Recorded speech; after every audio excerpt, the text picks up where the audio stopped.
Olá, meus amados, graça e paz a todos. Que a paz do nosso amado Messias esteja, e eu creio está dentro do seu coração. Que Deus abençoe abundantemente toda a sua família, a sua casa, em nome do nosso Senhor e Salvador Jesus Cristo. Passando aqui, bem rápido, no intervalo do meu café aqui na empresa que eu trabalho, que eu sou responsável. Para aqueles que não sabem, eu trabalho, tenho uma empresa de designer e eu estou gravando esse vídeo daqui. Então, se tiver algum barulho, eu peço aos irmãos que tenham paciência, tá bom? Quero convidar você e a sua família a estarem participando conosco agora, dia 9, agora às 18 horas, na Avenida Carneiro Ribeiro, número 239, no bairro Jardim, Vila Formosa, na inauguração da nossa comunidade cristã de estudo e a análise bíblica profunda das Escrituras, tá bom? Não é igreja não, como tentou o nosso querido Rubens Sodré, na minha última participação no programa maravilhoso do EV. Daqui a pouquinho eu vou falar um pouquinho também a respeito disso. Tentou nos questionar se nós estamos inaugurando templos. Não, essa coisa de templo, para quem estuda é coisa do judaísmo. Os judeus que enxergam um templo, e para eles só existe um templo, que é o templo lá em Jerusalém. Nós que somos cristãos, nós entendemos aquilo que o Messias nos ensina. Aonde estiverem duas ou mais pessoas reunidas em meu nome, ali eu estarei no meio de cada uma delas, aonde indifere. Pode ser numa casa, pode ser num salão, pode ser numa praça, tá certo? Então, não é inauguração de igreja, nós não fazemos parte do sistema, nós estaremos inaugurando ali a nossa comunidade cristã de estudo e a análise bíblica profunda das Escrituras. Inclusive, você vai ter nesse endereço, você que mora aqui na Vila Carrão, né, nos bairros próximos ao Jardim Vila Formosa, Jardim Aricanduva, Tatuapé, Anália Franco, você vai ter a oportunidade de participar de uma faculdade bíblica gratuita, tá bom? Fica aqui o meu convite para você.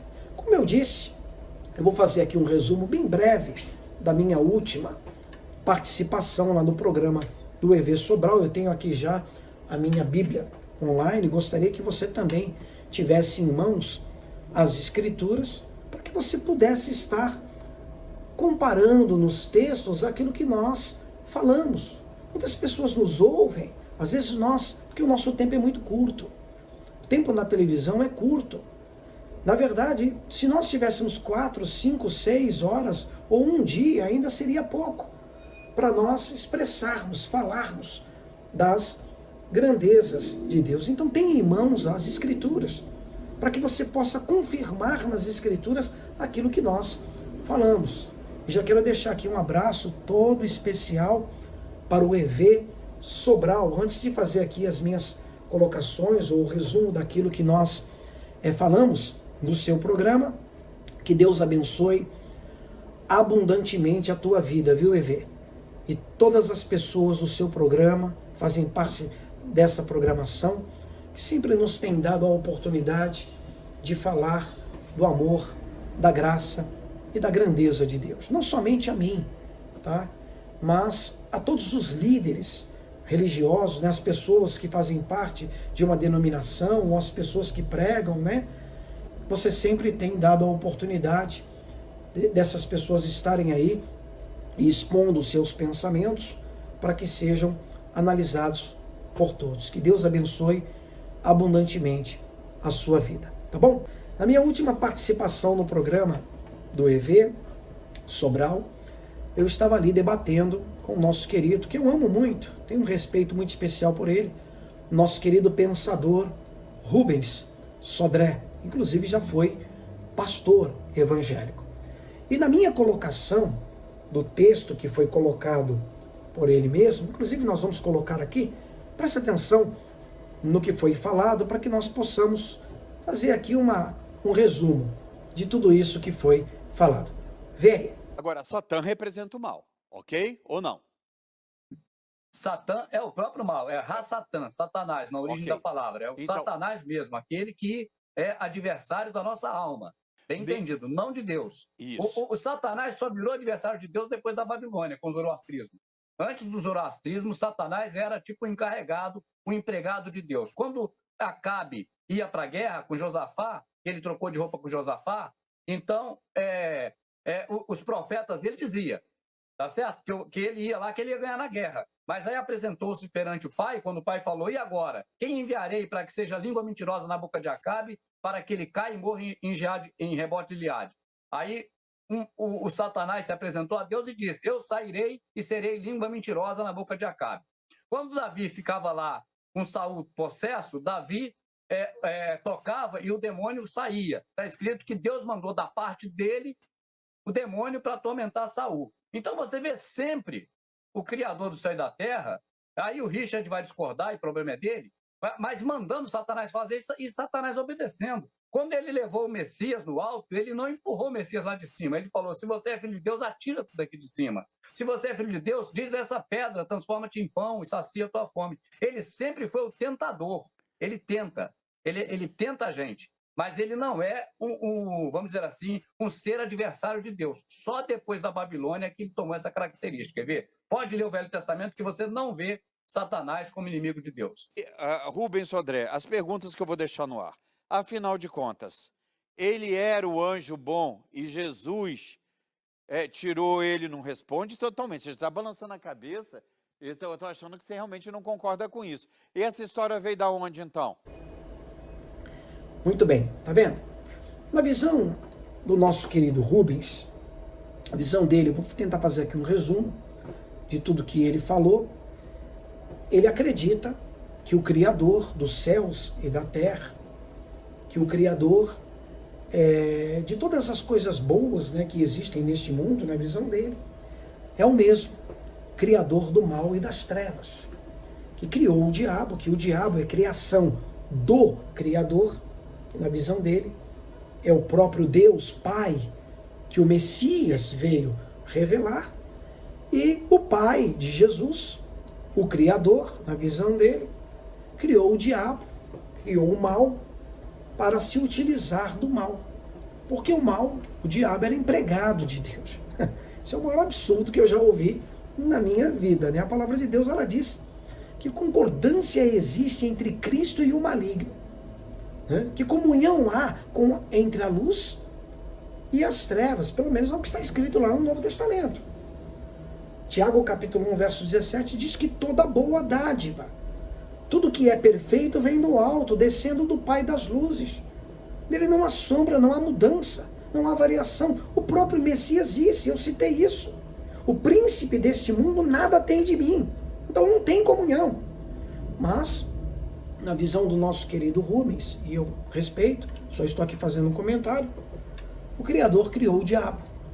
O Criador criou o mal, porque o diabo é empregado de Deus. Inclusive, o diabo dá conselhos para Deus, né?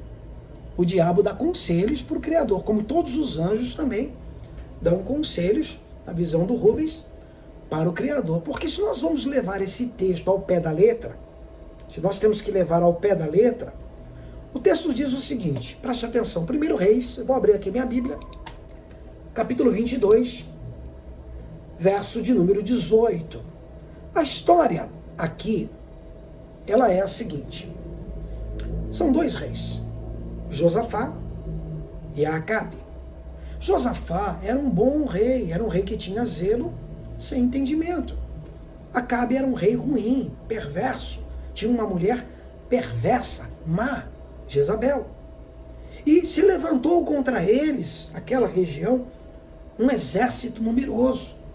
E Josafá e Acabe, para resistirem a este poderio militar, eles resolveram fazer ali uma aliança entre si. juntar as suas forças.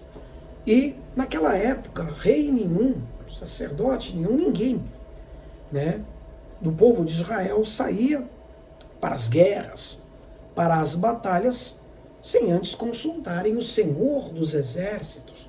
Inclusive, aqui no nosso canal, nós temos um vídeo que fala a respeito de Jeová Sabaote, o Senhor dos Exércitos, o Senhor das guerras, dos conflitos. E o profeta encarregado de trazer ali alguma mensagem foi um profeta chamado Miqueias. E Miqueias, ele diz o seguinte, 1 Reis 22, no verso de número 19. Abra aí a sua Bíblia. Então disse o profeta: ouve, pois, a palavra do Criador. Vi o Criador assentado sobre o seu trono, e todo o exército do céu estava junto a ele, à sua mão direita e à sua mão esquerda. E disse o Criador do Rubens: quem induzirá Acabe a que suba e caia em Ramote de Gileade? E um dizia de uma maneira e outro de outra. Então, pelo texto apresentado, se nós vamos levar ao pé da letra como foi citado, o Criador aqui, na visão do Rubens, ele está tomando conselho com os anjos que ele mesmo criou. E vai acatar o conselho do diabo que ele criou. Olha o que diz o texto, porque a opinião no céu estava dividida. Verso 21. Então saiu um espírito e se apresentou diante do Criador. Chega a ser infantil isso, né? É cômico isso, né? E disse ao Criador: eu enganarei. E o Criador disse: com quê? Como é que você vai fazer isso? O Criador que eu acredito que o Cristo veio revelar, que é o Criador de uma criação perfeita, ele tem todo o poder e toda a autoridade, ele é onipotente, onipresente, onisciente. Ele jamais faria uma pergunta a alguém, né? Principalmente a um espírito imundo, um espírito maligno. Mas ele pergunta ao espírito: como é que você vai fazer isso? E o que eu falei para o Rubens, que foi mal interpretado, foi isso. O texto do verso de número 22. Disse o Espírito ao Criador do Rubens: eu sairei, serei um espírito mentiroso na boca de todos os teus profetas. Está escrito isso na Bíblia. E diz aqui: e disse o Criador: tu induzirás e ainda prevalecerás. Então, o conselho dos anjos, o Criador, segundo Rubens, ele não acatou. Mas o conselho do pai da mentira, né, do espírito mentiroso, ele acatou. Então eu acho isso infantil. Eu acho isso cômico. É por isso que quando nós trazemos esses textos do Velho Testamento, das duas uma. Ou nós descaracterizamos, porque isso não condiz com a natureza de um Deus que seja perfeito e ensinado pela boca do Messias no Novo Testamento, ou descaracterizamos, ou nós entendemos que é falso. Ou nós entendemos que esse Deus é falso. Eu não preciso descaracterizar as Escrituras para poder fundamentar os meus pensamentos. Como o Padre Cleodon, com todo respeito, até disse, aqui naquela época, antes da Babilônia, né? Antes do exílio da Babilônia, muitas coisas foram atribuídas a Deus, e isso e aquilo, né? Que Jeová, como se diz que Jeová não matou, como se diz que não existem maldições, as mortes que aconteciam, as guerras, não eram amando Jeová. E aí entra, né? Adão e Eva não existiram, e isso e aquilo na visão deles. Então aquilo que serve para eles, eles trazem como fundamento dentro das Escrituras. É muito perigoso isso, amados irmãos. É fato, amados irmãos, bíblico. Sustentação bíblica, nós estamos trazendo textos bíblicos. Quando nós lançamos essas perguntas, pena que o nosso tempo é tão escasso, é tão curto. Mas quando nós lançamos perguntas, não é porque nós não temos respostas. E nós trazemos as respostas de dentro mesmo das Escrituras, porque nós acreditamos que a Bíblia se explica por si só. Eu não preciso descaracterizar as Escrituras para fundamentar meus pensamentos. Ela se explica por si só. Então a pergunta que eu fiz, quem entregou então todos os reinos do mundo nas mãos do mal, do Satanás? É fato. O salmista Davi, no Salmos 24, Davi disse: do Senhor é a terra e a sua plenitude, o mundo e aqueles que nele habitam. Aí Davi, ele diz que Javé, ele reina. Inúmeras vezes Davi, ele diz que Javé, ele reina sobre todas as nações. Quem reinava na antiga aliança, no Velho Testamento, não era o diabo. Quem reinava realmente era Javé, que é o Criador, segundo a concepção do nosso querido, amado irmão Rubens. Partindo desse princípio, então, eu não posso descaracterizar, então, o que está escrito no livro de Jó. E em concordância com o que o salmista Davi disse, tá? No livro de Jó, por exemplo, no capítulo 12, no verso 10, diz assim, a partir do verso 9, Jó capítulo 12, verso 9. Quem não entende por todas essas coisas, que a mão do Senhor fez isso? Esse Senhor então é o Criador? Muito bem. Que está na sua mão a alma de tudo o que vive e o espírito de toda a carne humana. Então estava na mão do Criador a alma de tudo que vive e o espírito de toda a carne humana. Aí vem o Messias me comprar, me resgatar dele mesmo ou do pai dele? Não faz sentido, meus amados irmãos. Nós somos comprados pelo precioso sangue de Jesus. Tá? Quando as pessoas estudarem um pouco mais a fundo o Evangelho da Revelação, elas vão entender essas questões da antiga aliança. Então, o diabo levou Jesus no alto monte, o mal, né? Mostrou a ele todos os reinos da terra e o inimigo disse: se você se prostrar e me adorar, tudo isso eu te darei, porque para mim me foi dado e eu dou para quem eu quero.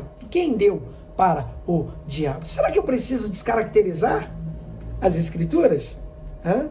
O Messias diz: meu reino não é deste mundo. Mas o Deus da antiga aliança, o Criador, segundo as palavras do Rubens, lá em Êxodo capítulo 19, abra sua Bíblia. As pessoas falam, né? Está misturando os textos, está misturando a Bíblia. Na verdade, nós estamos explicando as Escrituras pelas Escrituras, pela própria Escritura. Estamos seguindo uma linha de raciocínio espiritual. O que diz Êxodo, capítulo 19, verso de número 5? O Deus da antiga aliança, Javé está falando. Quem está falando aqui é Javé, tá? Segundo a visão do Rubens, é o Criador. Ele diz: agora, pois, se diligentemente ouvires a minha voz e guardares o meu concerto, então sereis a minha propriedade peculiar dentre todos os povos, porque toda a terra é minha. Então, se toda a terra é do Criador, se o Criador, como na visão do Rubens, reinava no Velho Testamento, né? Foi ele que entregou todos os mundos, todos os reinos da terra, tudo o Criador entregou nas mãos do diabo que ele mesmo fez, né? E ele toma conselho com ele, né? Não é isso? Ele entregou nas mãos do diabo que ele mesmo fez e toma conselho com ele. Então, vamos terminar aqui. Eu vou fazer um resumo aqui daquilo que nós acreditamos. Nós acreditamos e nós defendemos isso dentro das Escrituras. Vocês sempre me ouvem falando sobre culto dos anjos. Culto dos anjos. Tudo no Velho Testamento estava nas mãos dos anjos. Estou falando aqui no caso de principados, de autoridades celestiais. E alguns desses anjos não guardaram o seu principado. Não guardaram o principado, pastor Richard? Judas capítulo 1, verso 6, é só você ler. E aos anjos que não guardaram o seu principado. Então, principado não é demônio. Principado é uma região, um estado, que é governada por um príncipe. Então, existiam príncipes no Velho Testamento, que foram constituídos, que vieram a existir, sim, da parte do verdadeiro, do Criador. E alguns desses príncipes não guardaram o seu principado. E o maior deles, de todos os principados, era Javé. Javé é anjo. Javé não é o pai. E ele, Javé, é o criador do mal e é o criador, sim, da serpente. Nisso o Rubens acertou. O Rubens nisso acertou, né? Esse Deus que criou o mal e que criou a serpente para tomar conselho com ele, para fazer o trabalho sujo dele, é Javé. É o Deus da antiga aliança. Isaías, capítulo 45, verso 7. Diz Javé: eu formo a luz e eu crio as trevas. Eu faço a paz e eu crio o mal. Eu, Javé, que para o Rubens é o Criador, faço todas essas coisas. É desse texto que ele acredita que o Criador dele é o Criador do mal. E esse mesmo Criador, ele também diz, né, que criou o ferreiro que assopra as brasas do fogo. Está lá em Isaías 54, 16. Eu falei na live. Eis que eu criei. Quem criou? O Criador. O ferreiro que assopra as brasas do fogo, que produz a ferramenta para a sua obra. Também criei o assolador para destruir. É inaceitável isso. Na minha humilde compreensão, eu não aceito que um Deus de amor seja o criador do mal para assolar, que usa o diabo para poder matar homens, mulheres, crianças, que sente prazer. Ele pode trabalhar de igual para igual com o capeta que ele criou. Não condiz com aquilo que nos ensina, pelo menos, o Messias. Então estejamos apercebidos, pior do que o mal é quem cria o mal. Muito em breve eu vou estar trazendo aqui no canal revelações bombásticas. Vamos estar passando todo o estudo acerca da criação, como ela realmente aconteceu. O que nós precisamos, a princípio, nos apegarmos é naquilo que foi falado. Tudo que existe no Velho Testamento é sombra de uma realidade que só pode ser vista, só pode ser encontrada na doutrina do Messias. Se o Criador, se o Pai realmente tivesse sido revelado na sua totalidade na antiga aliança, haveria necessidade do Messias vir revelar. Por isso o Messias disse: todos os que vieram antes de mim são ladrões e salteadores. E quando questionado pelos judeus acerca do Pai, né? Isso aí não foi falado no programa, né? Os judeus disseram: nós não somos nascidos de prostituição, nós temos um Pai, o nosso Pai é Deus, é o Criador. E o Messias disse a eles: o pai de vocês é o diabo. Ele foi homicida desde o princípio e nunca se firmou na verdade, porque nele nunca houve verdade. Então, para nós terminarmos, vamos nos apegar à graça, vamos nos apegar à doutrina do Messias, vamos entender que o Velho Testamento conta uma história e nós precisamos analisar se essa história é confirmada pelo Messias. Porque o Messias trouxe a graça, o Messias trouxe a verdade, o Messias trouxe conhecimento do verdadeiro Deus. E sem ele, nós não teríamos todos os esclarecimentos necessários para nos fazer enxergar e entender quem é o verdadeiro Deus e quem é também o mal. Tá bom? Deus abençoe a todos, em nome de Jesus.